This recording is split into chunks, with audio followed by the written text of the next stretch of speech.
Lalu barang siapa yang di dunia ini amalannya itu seperti amalan anjing, nanti dia punya muka seperti muka anjing. Apa amalan anjing? Pertama, anjing itu kalau disuruh jaga rumah, dia tidak bisa membedakan mana maling, mana tamu. Biar yang datang maling, kalau bawa tulang, anjing kalem. Yang kedua, anjing itu akan setia kepada siapa saja yang memberinya roti. Siapa yang memberinya roti, itulah majikannya. Apa kata majikannya, pasti dia laksanakan. Soal benar atau salah, dia tidak peduli. Setelah anjing dapat roti, dia tidak punya pilihan lain kecuali bilang, abdi mah kumaha juragan wae ayeuna mah.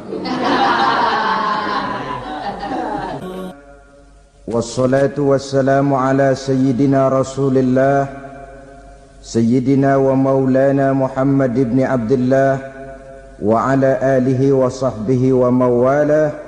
La haula wa la quwwata illa billah, amma ba'd.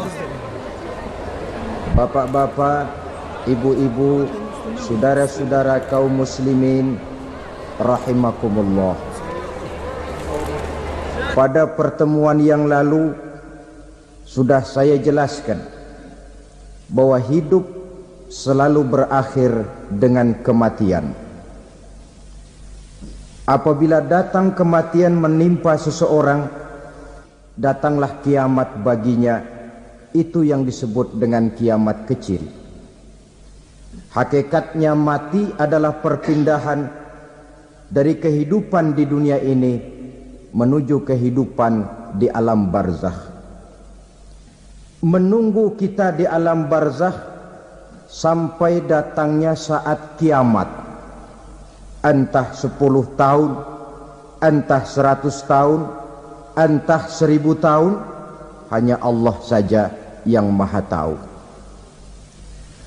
Adapun orang-orang beriman yang melakukan amal kebajikan dalam kehidupan di dunia ini, masa penantian yang lama di alam barzakh buat mereka sebentar saja.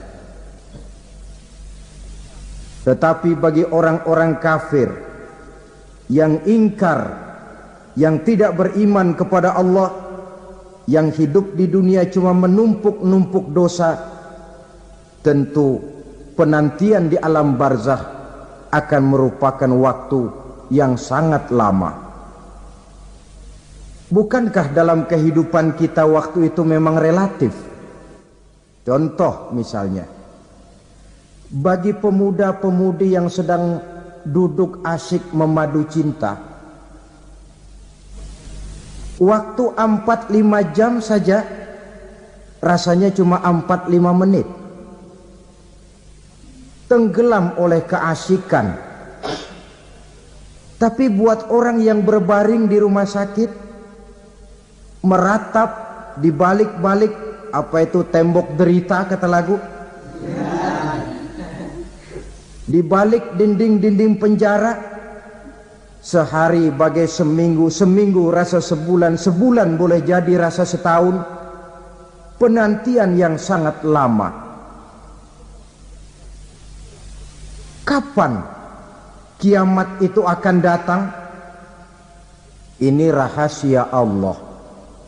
Jangankan kita yang orang awam, baginda Nabi sendiri tidak diberitahu oleh Allah kapan kiamat itu akan terjadi.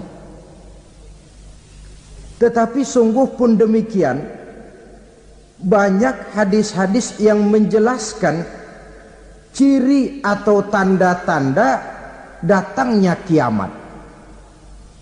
Nah, kalau sudah bicara soal tanda, tanda kiamat itu ada dua. Pertama yang disebut alamatus sughra, tanda-tanda kecil. Ini waktunya masih ada tenggang. Ada yang dinamakan alamatul kubra, tanda-tanda besar. Artinya kiamat sudah diambang pintu. Apa tanda-tanda kecil dari datangnya hari kiamat itu? Misalnya kata Nabi, apabila ilmu sudah diangkat oleh Allah. Artinya apabila ulama sudah banyak wafat, minat orang belajar agama berkurang, lalu kebodohan nampak merajalela di mana-mana, zina dikerjakan secara terbuka, minuman-minuman keras jadi kebanggaan, itu termasuk di antara tanda-tanda kecil terjadinya hari kiamat. Apalagi misalnya iza waladatil ammatu rabbataha, apabila budak sudah melahirkan tuan. Apa maksudnya? Ada yang mentafsirkan apabila anak sudah bisa membudaki orang tuanya. Orang tua yang melahirkan dia, yang membesarkan dia, demi setelah si anak besar jadi orang berpangkat, bertitel, berharta, berkedudukan, jadilah orang tua itu budaknya. Sehingga sering dibilang kalau orang tua kaya, anak jadi raja. Tapi kalau anak yang kaya, orang tua sering jadi budak. Apalagi munculnya fitnah yang bergelombang, timbul perang antara dua bangsa yang besar, waktu berjalan terasa sangat pendek sekali. Itu merupakan tanda di antara tanda-tanda kiamat. Termasuk di dalamnya sulit membedakan mana laki, mana perempuan. Kan kalau tanda-tanda kayak begini sekarang sudah banyak kita lihat kan. Ulama banyak wafat, penggantinya sulit. Zina dikerjakan berterang-terangan, minuman keras jadi kebanggaan, banyak anak membudaki orang tuanya, sulit membedakan mana laki mana perempuan. Kadang-kadang dari belakang kita lihat perempuan bener, begitu kita colek nengok jenggotan.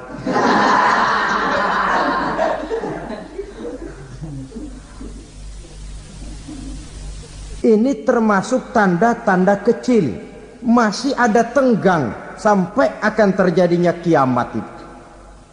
Nah, yang dimaksud dengan tanda-tanda besar, ini tanda besar artinya kiamat sudah di ambang pintu. Pertama, matahari terbit dari sebelah barat.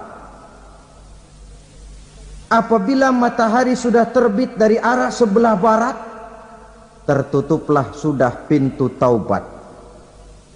Bersabda Nabi kita, la taqumus sa'atu hatta tatlu'a syamsu min maghribiha.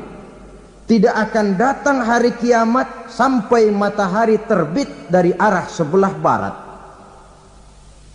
Fa iza tala'at, manakala matahari telah terbit dari arah sebelah barat, wara'ahan nasu, manusia banyak menyaksikan itu, amanu ajma'un, mereka pun lalu beriman. Yang tadinya kafir, yang tadinya ingkar, yang tadinya membangkang, setelah melihat matahari terbit dari sebelah barat, buru-buru beriman, berlomba-lomba mengucap dua kalimat syahadat. Tapi apa yang terjadi? Kata Nabi, wadzalika hina la yanfa'u nafsan imanuha lam takun amanat min qabl. Hari itu adalah hari yang iman sudah tidak berguna lagi bagi seseorang apabila sebelumnya memang dia tidak pernah beriman. Au kasabat fi imaniha khaira, atau beriman tetapi tidak pernah melakukan kebajikan di dalam keimanannya itu. Hari yang sudah kasib, hari yang sudah terlambat, beriman tidak akan ada gunanya lagi. Ini pelajaran buat kita. Sebelum sang surya terbit dari sebelah barat, sebelum nafas sampai di tenggorokan, artinya pintu taubat masih terbuka. Kalau dua hal itu sudah terwujud, nafas sudah sampai di kerongkongan atau matahari sudah terbit dari arah sebelah barat, tertutuplah sudah pintu taubat. Tak ada lagi gunanya pangkat, jabatan, harta, bahkan beriman pun dalam suasana macam itu. Too late, kata orang Kulon. Sudah terlambat. Matahari terbit dari arah sebelah barat. Itu tanda besar, artinya kiamat sudah di ambang pintu. Lalu apalagi tanda besar? Munculnya Dajjal. Dajjal artinya pendusta-pendusta yang menyesatkan manusia. Ada dua macam Dajjal, saudara. Ada Dajjal kecil. Ini Dajjal kelas teri. Kalau ini sejak zaman Rasulullah sudah ada itu. Tiap zaman ada. Di zaman Rasulullah misalnya ada yang bernama Aswad al-Unsi dari Yaman. Ada yang namanya Musailamah al-Kazzab dari Yamamah. Ada yang namanya Ibnu Sayyad dari Madinah. Ini Dajjal di zaman Rasul. Musailamatul Kazzab memproklamirkan diri jadi nabi dia. Di zaman Rasul masih hidup. Ini Dajjal zaman Nabi. Di zaman sahabat muncul Dajjal. Di zaman kita sekarang ini Dajjal pun gentayangan. Dajjal kelas teri. Kerjanya mendustakan manusia, menyesatkan manusia, memalingkan manusia dari jalan yang benar dan diridhoi oleh Allah Subhanahu wa taala. Adapun yang merupakan tanda besar dari datangnya kiamat, Dajjal kelas kakap. Pembohong-pembohong besar yang menyesatkan masyarakat manusia berpaling dari jalan Allah mengikuti jalan mereka. Apa sih ciri Dajjal itu? Kata Nabi dalam hadis Bukhari Muslim, "Inna Dajjala", sesungguhnya yang namanya Dajjal itu yakhruju, satu saat akan muncul mendekati hari kiamat. Wa inna ma'ahu ma'an, si Dajjal ini membawa air. Wa naran, dan juga membawa api. Dua simbol.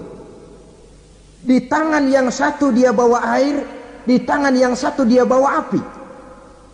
Wa ammal ladzi yarahu an-nasu ma'an fanarun. Adapun yang orang banyak lihat air, hakikatnya adalah api. Yang dilihat api, hakikatnya adalah air. Oleh sebab itu, kalau api yang ditawarkan, ambillah air. Kalau air yang ditawarkan, pilihlah api. Maksudnya apa ini? Ini bahasa simbol, saudara-saudara. Dajjal bicaranya seolah-olah untuk kepentingan manusia, menawarkan surga. Surga yang dia tawarkan hakikatnya neraka.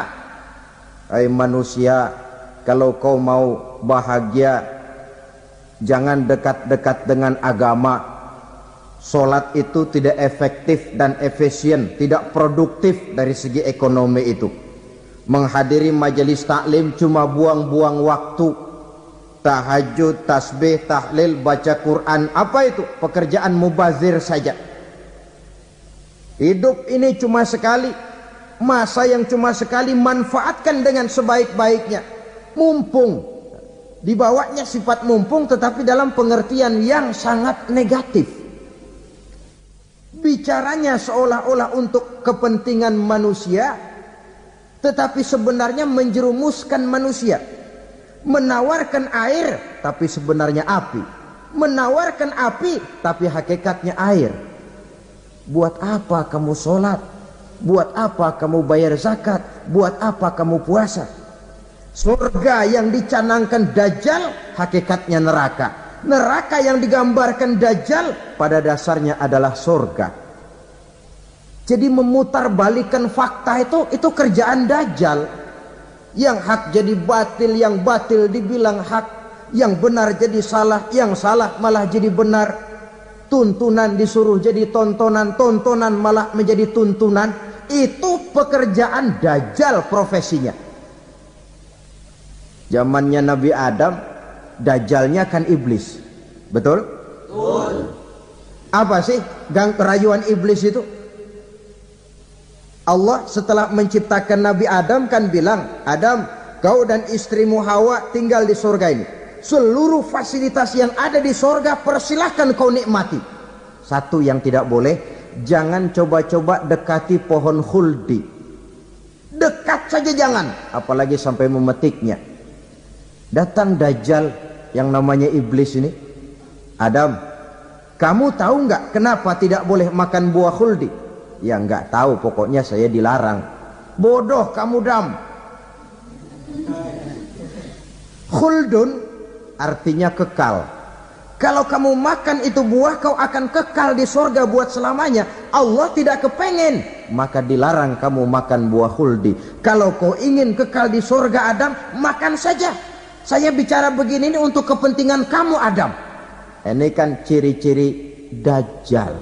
Bicaranya sih seolah-olah untuk kepentingan Nabi Adam, hakikat sebenarnya menjerumuskan Nabi Adam supaya ingkar dan melanggar larangan dari Allah Subhanahu wa ta'ala. Jadi setelah muncul Dajjal, timbul kekacauan-kekacauan di masyarakat. Banyak yang terpengaruh, terpedaya dan terpesona, termasuk mereka yang memproklamirkan diri jadi nabi, mereka yang memproklamirkan diri jadi rasul di zaman sesudah Rasulullah wafat. Itu adalah Dajjal. Maka saya ingatkan, kalau di zaman kita sekarang ini ada orang ngaku jadi nabi, ada orang ngaku jadi rasul, biar bahasa Arabnya kental, Quran hafal, hadis ribuan hadis hafal, biar pakai serban sampai menyengser ke tanah, bahasa Arabnya fasih, tapi dia mengaku jadi nabi, jadi rasul, kita umat Islam wajib tidak percaya. Wajib untuk tidak percaya. Itulah Dajjal zaman kita sekarang ini. Tidak mustahil mereka datang mempengaruhi orang-orang awam supaya berpaling dari Rasulullah, mengikuti mereka. Nah, di akhir zaman nanti, mendekati hari kiamat, Dajjal ini muncul. Dajjal kelas kakap, menyesatkan masyarakat manusia untuk berpaling dari Islam, mengikuti seruan mereka. Apalagi di antara datangnya kiamat itu, tanda yang besar itu, turunnya Nabiullah Isa Al-Masih, putra Maryam. Menurut berbagai hadis yang sahih, Nabi Isa Al-Masih nanti akan turun lagi. Tidak membawa risalah yang baru, tapi meluruskan risalah Islam ini yang telah banyak ditinggalkan oleh masyarakat. Bahkan ada hadis menjelaskan beliau akan membunuh Nabi, mematahkan kayu-kayu salib, lalu melaksanakan haji dan umrah mengikuti syariat Nabi Muhammad, bukan membawa agama baru. Menjadi semacam mujaddid, reformer, menyelamatkan manusia dari bisikan Dajjal. Bahkan ada riwayat yang menjelaskan bahwa Nabi Isa berhasil mengalahkan Dajjal, mengembalikan masyarakat manusia kembali kepada ajaran Islam yang datang dari Allah, dibawa oleh Rasulullah sallallahu alaihi wasallam. Dengan kata lain, turunnya Nabi Isa bukan sebagai nabi dan rasul baru, tetapi mengikuti syariat Nabi kita Muhammad sallallahu alaihi wasallam. Saudara hadirin, ibu-ibu hadirat yang saya hormati, kemudian apalagi di antara tanda-tanda besar akan datangnya kiamat itu? Keluarnya asap atau awan. Kata Nabi, inna min asrati sa'ah dukhanan yamla'u ma bainal masyriqi wal maghrib. Di antara tanda-tanda kiamat, munculnya awan atau asap yang memenuhi antara langit dan bumi. Ini pun diperkuat dalam surah Ad-Dukhan ayat 10. Fartaqib yauma ta'ti as-sama' bidukhanin mubin fayughshan nas hadza azabun alim. Bagi orang-orang yang beriman, mereka biasa-biasa saja. Tapi bagi orang kufur, datangnya asap dan awan ini merupakan azab yang kelewat pedih. Barangkali sedikit mendekati gambaran tentang azab yang pedih ini. Saya ingatkan alam pikiran kita kepada peristiwa yang belum lama terjadi. Pernah dengar berita bocornya reaktor nuklir di Chernobyl, Uni Soviet? Pernah dengar? Nah. Bocornya reaktor nuklir di Chernobyl yang mengakibatkan ratusan bahkan sangat mungkin ribuan nyawa. Cuma satu reaktor. Bagaimana kalau seluruh cadangan nuklir yang dimiliki oleh para negara adik kuasa ini diledakkan? Bahkan yang konon menurut catatan, cadangan nuklir yang dimiliki bersama oleh Amerika dan Rusia sekarang ini sudah sanggup memusnahkan 6 miliar manusia. 1,5 kali lebih banyak dari jumlah manusia yang nongkrong di permukaan bumi ini. Saudara-saudara hadirin yang saya hormati, lalu saat mendekati hari kiamat, apalagi tandanya? Setelah Nabi Isa wafat, pada saat turunnya yang kedua kali, lalu Allah meniupkan angin sejuk. Semua orang-orang beriman, orang-orang baik wafat, sehingga penghuni bumi ini cuma tinggal lagi terdiri dari orang-orang kafir. Tidak ada lagi di bumi ini yang bisa mengucapkan Allah. Sehingga dalam hadis qudsi itu ada keterangan, innallaha azza wa jalla yaqulu li Israfil. Allah pernah pesan kepada malaikat Israfil. Kata Allah, Israfil, iza sami'ta qailan yaqul Allah Allah fa akhirin nafakh 40 sanatan ikraman liqailiha. Hai Israfil, apabila kau dengar di permukaan bumi masih banyak orang yang mengucapkan Allah Allah, maka tunda sangkakala kiamat itu 40 tahun. Untuk apa? Ikraman liqailiha, menghormati orang yang mengucapkan Allah Allah itu. Wah, jadi karena sekarang masih banyak yang mengucapkan Allah, besar hatilah kita, masih jauh kiamat itu. Tapi jangan lupa, kiamat pribadi, kiamat kecil itu yang nggak kita sangka-sangka. Ajal datang mencabut nyawa, itu kiamat pribadi. Dan itu yang pasti kita hadapi, dan itu yang membuat kita tidak boleh bersikap main-main di dalam kehidupan sekarang ini. Saudara hadirin yang saya hormati, tidak ada lagi orang-orang muslim. Seluruh penduduk dunia ini kafir. Lalu terciptalah struktur sosial yang berlandaskan prinsip hidup semau gue. Bakal terjadilah prinsip di mana yang kaya menyantap yang miskin, yang kuat menindas yang lemah. Hidup sudah bagaikan di rimba belantara, berlaku hukum rimba. Siapa yang kuat dia yang menang, siapa yang lemah menjadi mangsa. Timbul kekacauan, maksiat merajalela, munkarat menjadi-jadi, sehingga isi bumi ini penuh dengan segala macam perbuatan dosa. Tidak ada perlunya lagi alam diperpanjang temponya. Datang saat yang sudah dijanjikan oleh Allah Azza wa Jalla, maka terjadilah yang disebut kiamat kubra, kiamat besar, kiamat hancur-hancuran. Bagaimana kejadian ini dimulai?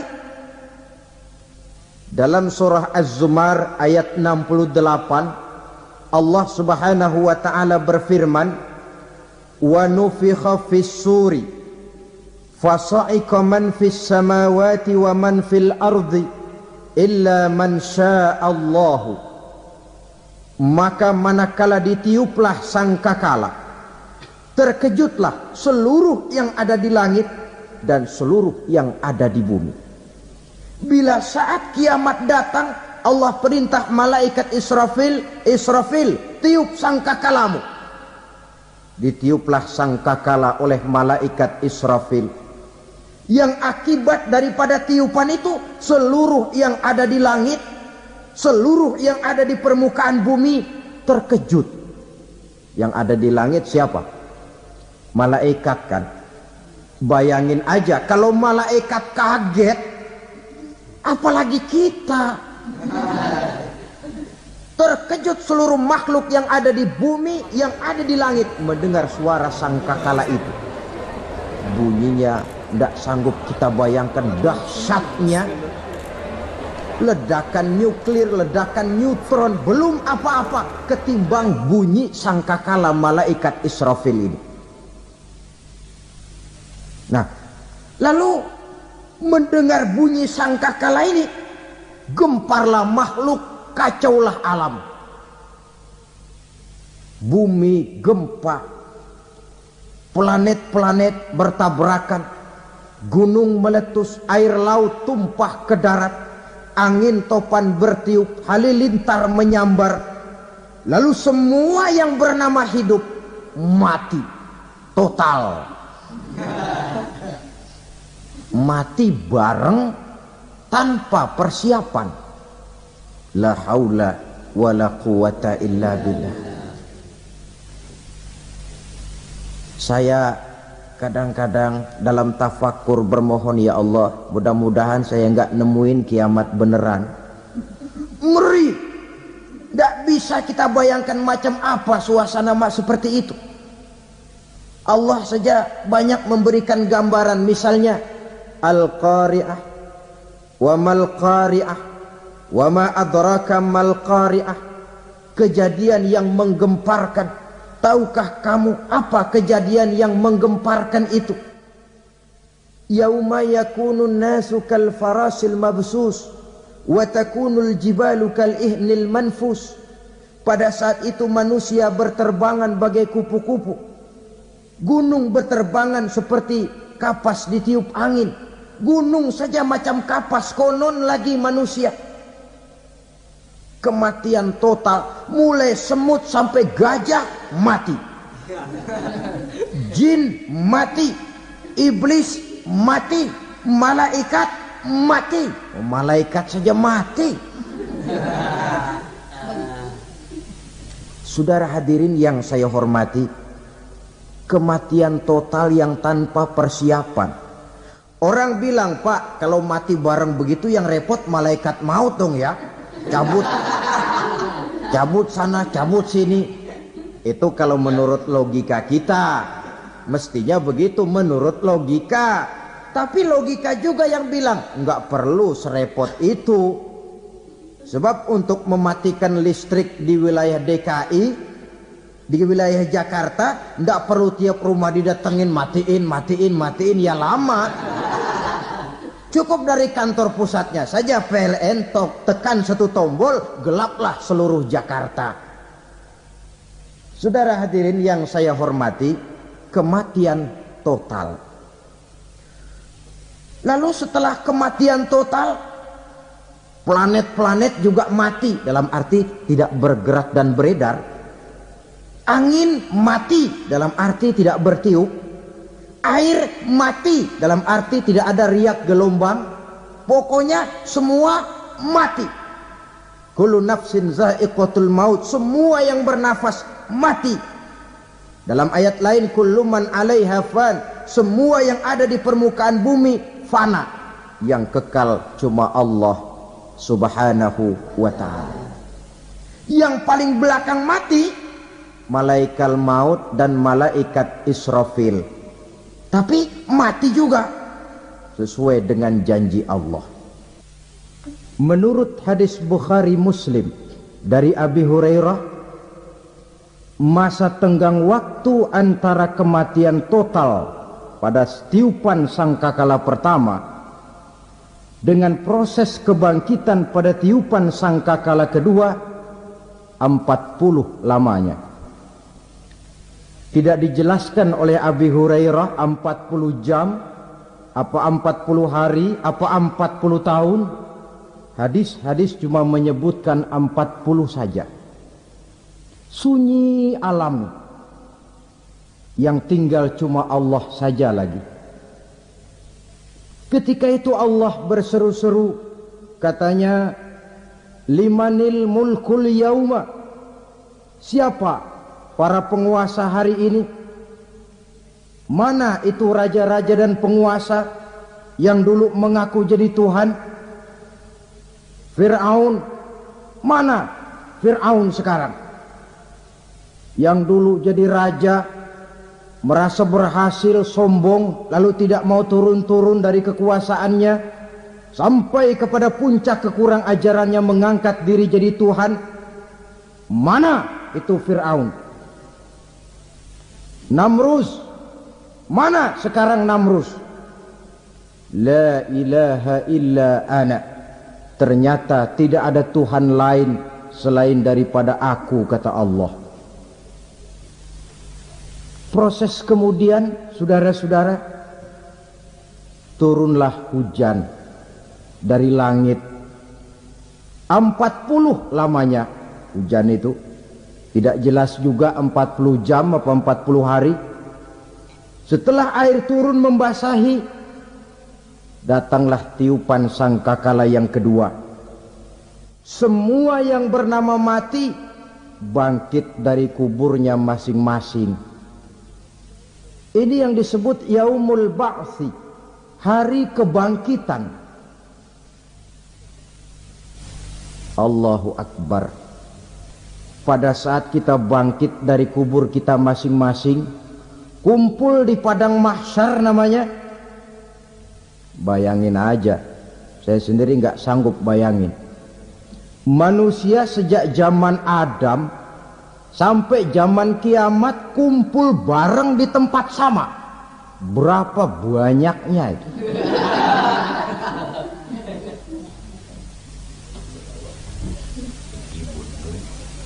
Dan yang luar biasa menurut satu riwayat, pada saat bangkit itu, Masya Allah, roman muka kita berubah,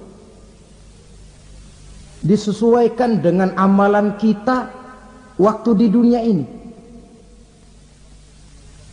Barang siapa yang waktu di dunia amalannya itu amalan tikus, di akhirat nanti dia bangkit dari kubur, mukanya seperti muka tikus. Gagah betul badannya, tapi mukanya seperti tikus. Kenapa? Amalannya waktu di dunia seperti amalan tikus. Apa amalan tikus itu? Suka ngegeragoti barang yang sudah disimpan rapi-rapi. Orang sudah simpan uang rapi-rapi, simpan perhiasan rapi-rapi, digeragoti oleh tikus. Maling-maling, pencoleng-pencoleng, koruptor-koruptor, itu nanti di akhirat nanti kita lihat mukanya seperti muka tikus. Oh, ini waktu di dunia suka nyolong, mukanya seperti muka tikus. Barang siapa yang waktu di dunia ini amalannya itu amalan macan, dia akan bangkit nanti mukanya seperti muka macan. Apa amalan macan? Macan itu amalannya menang-menangan. Orang yang mau menang saja nggak mau mengalah. Coba lihat di hutan. Kenal hutan nggak? Nah. Di hutan, raja hutan di mana-mana pasti macan. Betul kan? Betul. Padahal hutan belum pernah bikin pemilihan umum.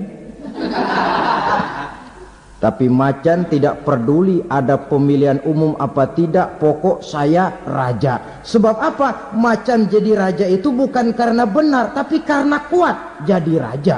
Setelah dia jadi raja, rakyat hutan yang mesti dilindungi malah dimakan oleh raja macan. Kambing rakyat hutan dimakan oleh macan. Ayam rakyat hutan dimakan oleh macan. Itu nanti kita lihat di akhirat itu mukanya seperti muka macan, gagah betul.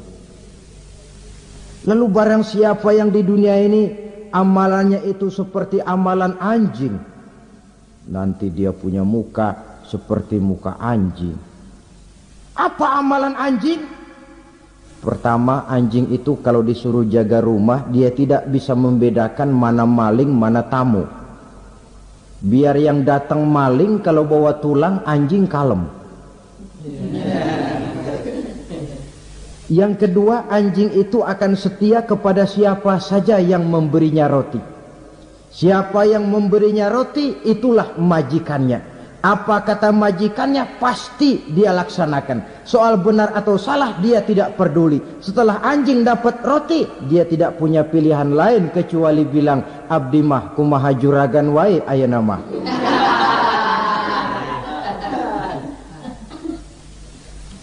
Saudara hadirin yang saya hormati, berkumpul di padang mahsyar, tiap orang sibuk dengan persoalannya masing-masing. Matahari waktu itu didekatkan oleh Allah, panas luar biasa. Ada yang saking panasnya itu mencucurkan peluh keringat sampai sebatas mata kakinya. Ada yang keringatnya sampai sedengkulnya, ada yang keringatnya sampai sepusatnya, ada yang keringatnya mengalir sampai sebahunya, ada yang kelelap oleh keringatnya sendiri, sementara orang di sampingnya enggak apa-apa. Bergantung lagi amalan dia waktu di dunia ini. Saudara-saudara, sebagian orang dalam kepanikan padang mahsyar berombong-rombong datang mereka menghadap Nabi Adam. Ya Adam, anta abal bashar. Hai Adam, Tuhan adalah bapak moyang manusia. Kami sebentar lagi akan disidang, dimintakan pertanggungan jawab. Tolonglah kami, hai Adam. Kata Nabi Adam, jangankan nolongin sampean, saya sendiri tanggung jawab di hadapan Allah. Ketika dulu tidak boleh makan khuldi, saya serobot. Sudahlah, urus diri masing-masing saja, nafsi. Begitu kata Nabi Nuh, begitu kata Nabi Ibrahim. Tiap orang bertanggung jawab sendiri-sendiri. Ketika itulah saudara-saudara, nikmatnya menjadi umat Nabi besar Muhammad sallallahu alaihi wasallam. Sebab apa? Walaupun menurut abjad kita ini umat paling belakang, kan paling belakang kita ini toh, karena Nabi Muhammad adalah Nabi akhir, tapi akan dihisap lebih dulu, lewat di atas sirat lebih dulu, masuk surga lebih dahulu ketimbang umat-umat belakangan. Ketika Rasul mendekati ajal, beliau tanyakan itu kepada malaikat Jibril. Malaikat Jibril berkata, Muhammad jangan khawatir, Allah sudah berjanji, inni haramtul jannata ala sairil anbiya hatta tadkhulaha anta, wa haramtuha ala sairil umami hatta tadkhulaha ummatuka. Surga aku haramkan buat seluruh nabi kecuali kalau engkau Muhammad sudah masuk ke dalamnya, dan surga aku haramkan buat seluruh umat kecuali kalau umatmu Muhammad sudah masuk ke dalamnya. Logikanya, walaupun menurut abjad kita umat paling belakang, bakal dihisab paling dulu, lewat di atas sirat paling dulu, masuk surga paling dulu, kalau mampir ke neraka juga paling dulu. Ya resiko. Jangan mau enaknya aja paling dulu. Saudara hadirin yang saya hormati, setelah masa kebangkitan itu jangan dikira begitu bangkit langsung diperiksa. Masih menunggu menanti ribuan tahun perhitungan padang mahsyar untuk sampai kepada proses yang disebut yaumul hisab, hari perhitungan. Seorang demi seorang bakal dipanggil. Bayangkan saja, kita se-RT saja di absen, kadang-kadang perlu waktu lama. Ini manusia sejak zaman Nabi Adam sampai datang hari kiamat, satu demi satu disidang di hadapan Qadi Rabbul Jalil. Status sosial copot sudah waktu itu. Yang pernah jadi hartawan di situ tidak lagi kelihatan kehartawanannya. Yang pernah jadi jenderal ndak lagi dipanggil jenderalnya, yang ustadz ndak lagi dipanggil al-mukarramnya. Seluruh status sosial selesai. Dipanggillah kita seorang demi seorang menghadap Qadhi Rabbul Jalil. Bagaimana proses penghisaban itu? Pertama, proses tanya jawab. Di antaranya ada hadis menyatakan lan tazula qadama 'abdin yaumal qiyamah hatta yus'ala an arba'i khisalin. Besok di hari kiamat tidak akan bergeser telapak kaki seorang hamba sampai dia ditanya lebih dulu tentang 4 persoalan. Tentang ilmunya. Kemana ilmu itu diamalkan? Tentang umurnya. Di mana umur itu dihabiskan? Tentang masa mudanya. Kemana masa muda itu dipakai? Tentang hartanya. Dari mana harta itu didapat dan kemana harta itu dibelanjakan. Ini termasuk proses tanya jawab. Jadi kalau istilah pengadilan dunia, nama Fulan bin Fulan. Kamu waktu di dunia diberikan umur panjang untuk apa? Pernah mengalami masa muda, kemana kau habiskan masa remajamu? Kau diamanahkan ilmu, dengan apa ilmumu kau amalkan? Kau diberikan harta, dari mana harta kau dapat, kemana kau belanjakan? Tak seorang pun yang bisa mungkir. Sebab apa? Dikala itu yang menjadi saksi bukan orang. Yang menjadi saksi adalah seluruh anggota badan kita. Tangan bicara, kaki jadi saksi terhadap seluruh amalan yang pernah kita kerjakan pada saat kehidupan di alam dunia ini. Selesai proses tanya jawab, lalu diperlihatkan buku catatan kita waktu hidup di dunia ini. Jangan lupa Allah itu menyiapkan 2 superkomputer kepada kita. Sebelah ditempelin sebelah kanan, yang sebelah tempelin di sebelah kiri. Komputer itu namanya Raqib dan Atid. 2 malaikat yang apabila baik kita lakukan, refleks saja akan menulis kebajikan kita. Jahat kita kerjakan akan tertulis. Catatan itu nanti diperlihatkan kepada kita. Waduh, alangkah malunya pada saat diperlihatkan catatan kita, buku rapot kita merah melulu. Barangkali diperiksa sambil diomelin, brengsek lo.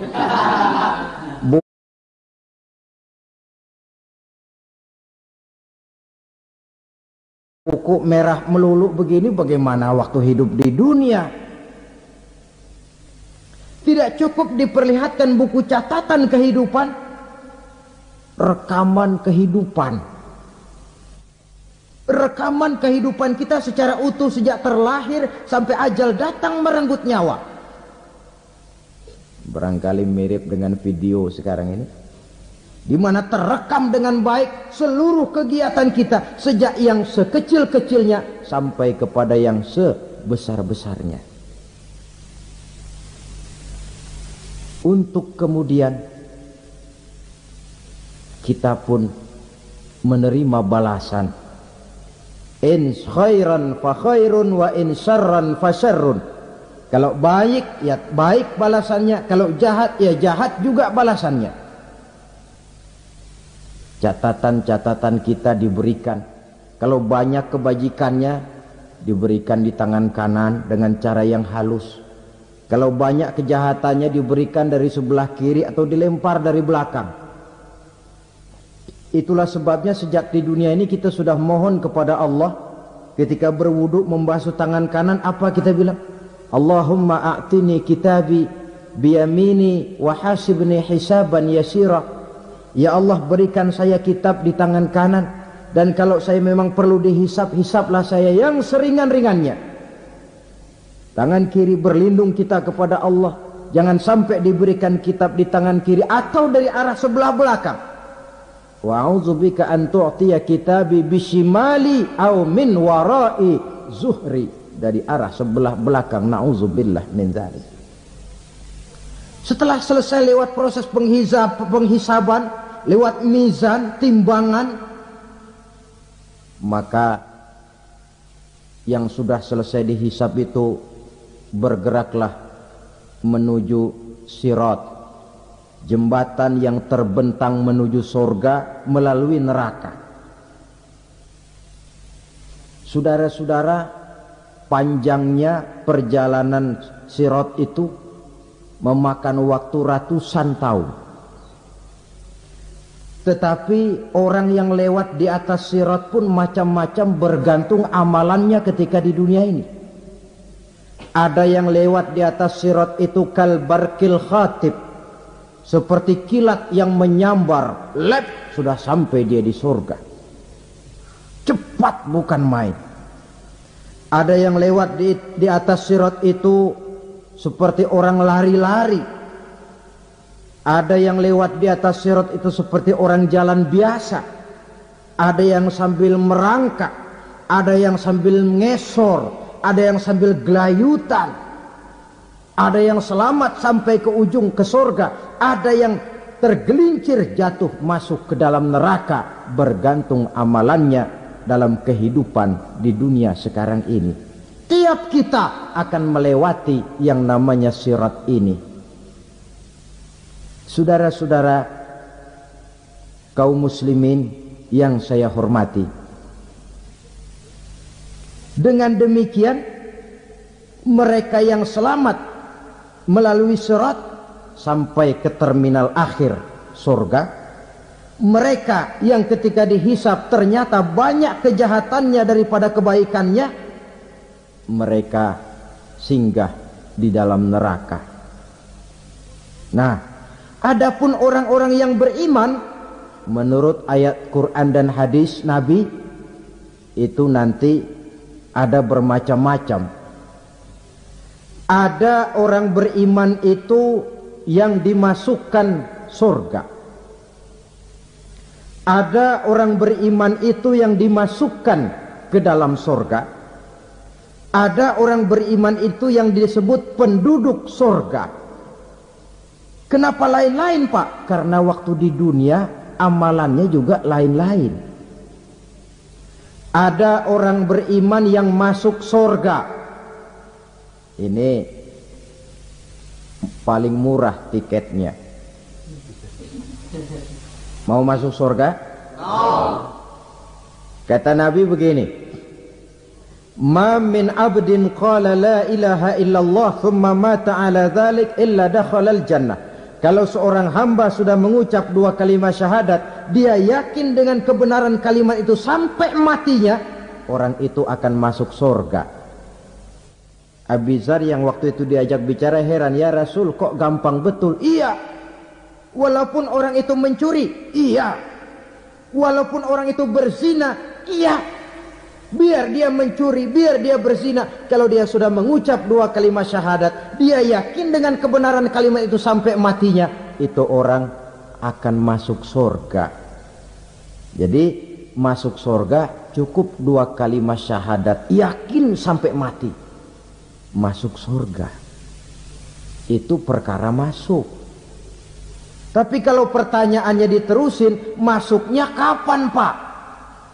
Nah, ini lain lagi urusannya. Sebab ada yang masuknya itu langsung, ada yang mampir dulu.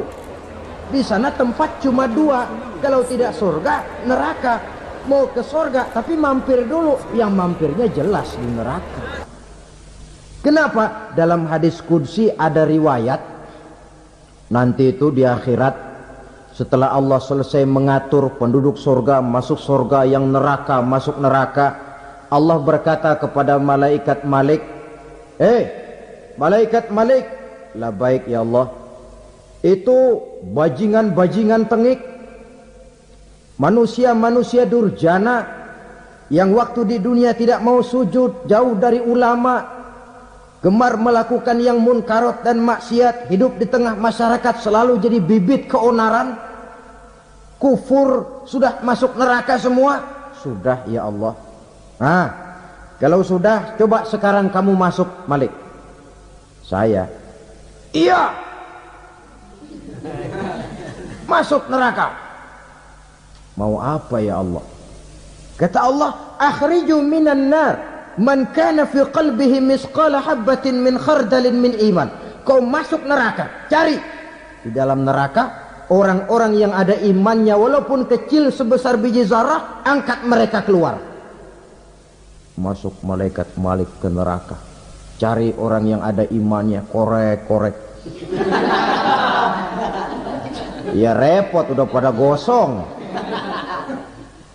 Yang ada imannya diangkat ke atas, yang ada imannya diangkat ke atas, lalu dimandikan di Nahrul Hayat, namanya sungai kehidupan di akhirat nanti.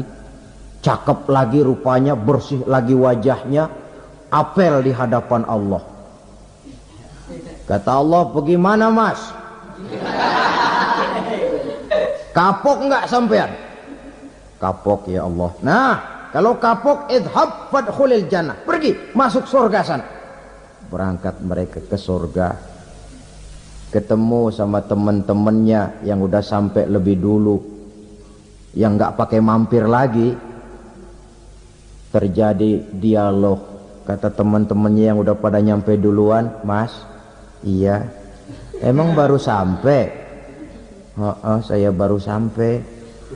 Memang mampir di mana dulu mas? Kita sudah lama sampai di surga. Saudara buka surah Al-Muddatsir ayat 34-35. Ma salakakum fis saqar? Kenapa kamu mampir di neraka Saqar? Qalu lam naku minal musallin. Mereka menjawab, kami mampir di neraka Saqar mas, gara-gara dulunya kami waktu di dunia ndak pernah sholat. Ndak pernah sholat? Ndak pernah. Kan rumahnya dekat masjid, cuma dekat doang mas. Sholat mah enggak saya. Enggak pernah ngasih makan fakir miskin, enggak pernah hadir di majelis taklim, pendeknya enggak pernah melakukan kebajikan. Maka saya pun mampir di neraka Saqar. Untung betul saya punya iman mas, sedikit. Waktu hidup di dunia dulu saya pernah mengucap 2 kalimat syahadat. Sekali-kalinya waktu mau kawin. Masya Allah. Untung saja kawin, kalau nggak kawin polos.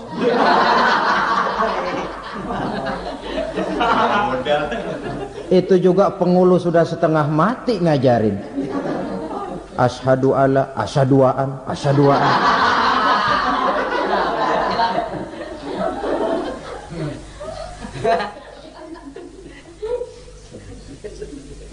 Ini namanya masuk surga, ada mampir dulu.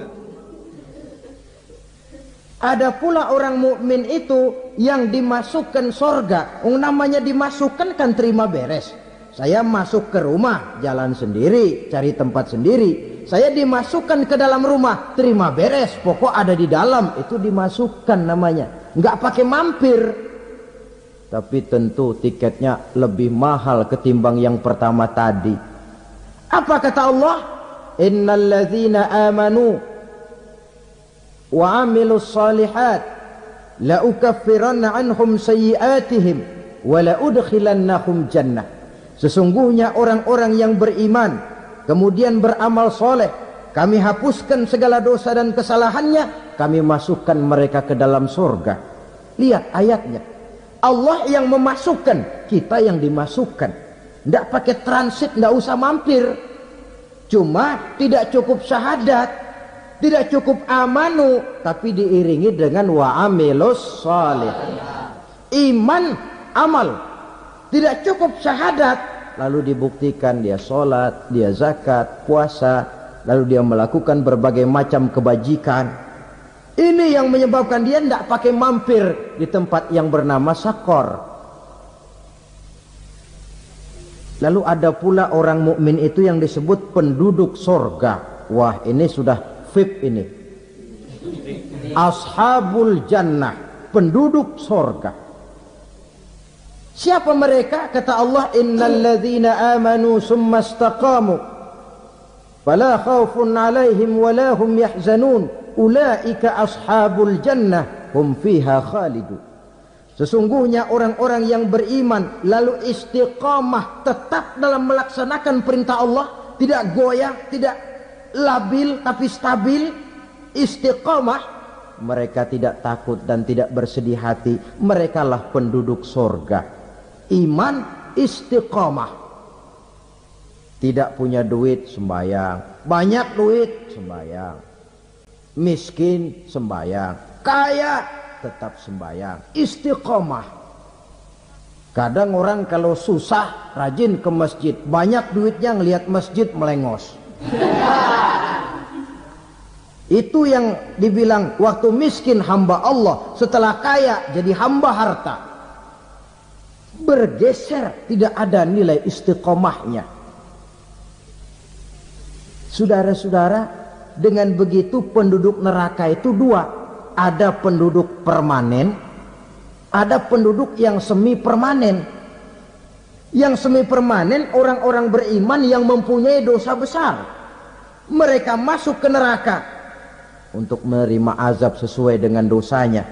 Bila selesai masa azab itu, mereka akan diangkat untuk ditempatkan kembali ke dalam surganya Allah Subhanahu wa ta'ala.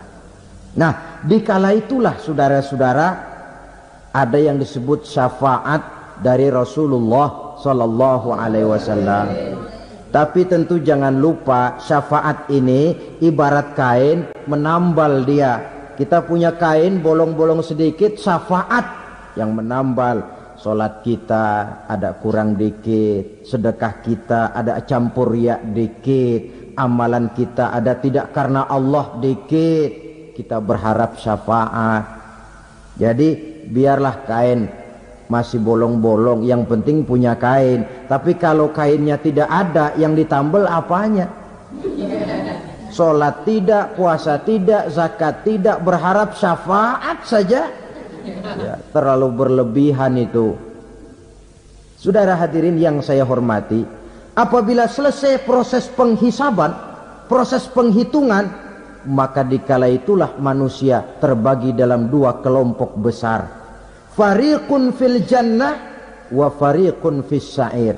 Sekelompok orang-orang beruntung yang masuk ke dalam surga, dan sekelompok lagi masuk ke dalam neraka. Akan memakan waktu untuk menceritakan sifat surga dan neraka, tapi insya Allah pada kesempatan pertemuan lain saya sampaikan. Namun sebagai gambaran umum cukuplah saya sampaikan sebuah hadis qudsi. Allah jelaskan, a'dadtu li'ibadiyas salihin ma la 'ainun ra'at wa la uzunun sami'at wa la khatara fi qalbil bashar. Aku sediakan buat hamba-hambaku yang soleh, yang tidak pernah terlihat oleh mata, tidak pernah terdengar oleh telinga, dan belum pernah terdetik dalam hati manusia. Jadi kenikmatan surga belum pernah dilihat mata, belum pernah didengar telinga, belum pernah terdetik dalam hati. Pedihnya azab neraka belum pernah terlihat mata, belum pernah terdengar telinga, belum pernah terdetik dalam hati. Saudara hadirin yang saya hormati, oleh karena itu sebagai uraian akhir daripada kiamat ini, marilah sama-sama kita memanfaatkan hidup dengan sebaik-baiknya, supaya jangan timbul penyesalan di hari kemudian nanti. Mudah-mudahan kita seluruhnya diselamatkan Allah dari azab neraka dan mendapat surga dan ridhonya. Sekian dan demikianlah pertemuan kita kali ini. Terima kasih banyak atas segala perhatian. Mohon maaf atas segala kekurangan. Usikum wa nafsi bitaqwallah. Wassalamualaikum warahmatullahi wabarakatuh.